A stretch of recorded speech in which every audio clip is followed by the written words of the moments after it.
Looking for a fast-charging, ultra-responsive stylus for your iPad? Meet the 2X Fast Charge Active Stylus Pen, designed for 2018 to 2025 Apple iPads. Take your creativity and productivity to the next level. Click the link in the video description to shop now on Amazon. Welcome to Behind the Buzz, where we dive into the latest scandals and headlines that are making waves in the entertainment industry. Today, we're talking about a bombshell claim made by Suge, former CEO of Death Row Records, who's now behind bars serving a 28-year sentence for voluntary manslaughter.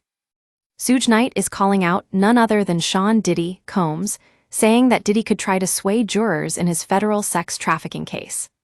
Knight claims that Diddy has enough influence to tamper with the jury and might even get a presidential pardon if convicted.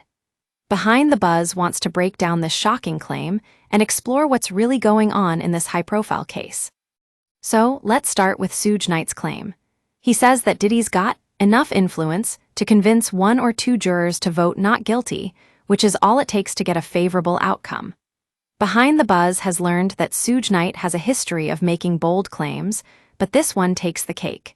It seems like Knight is trying to shift attention away from his own troubles by pointing fingers at Diddy.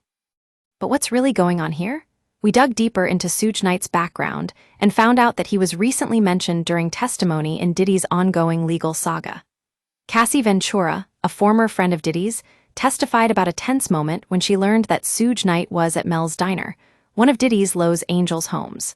She described the scene as freak-off and said she was terrified, begging Diddy not to do anything reckless. Behind the Buzz wants to know, what exactly happened at that diner?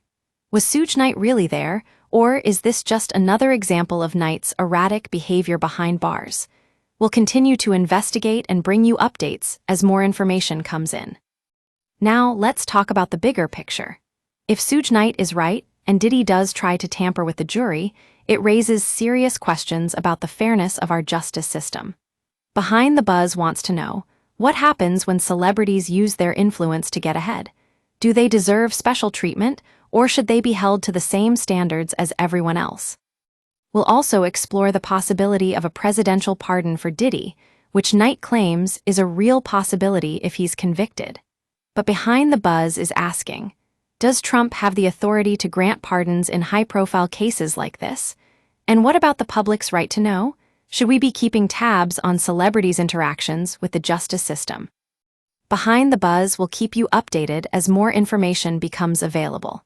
In the meantime, we want to hear from you. Do you think Suge is right about Diddy trying to tamper with the jury? Share your thoughts in the comments below. That's all for today's episode of Behind the Buzz. Join us next time when we'll dive into another juicy celebrity scandal that's making headlines.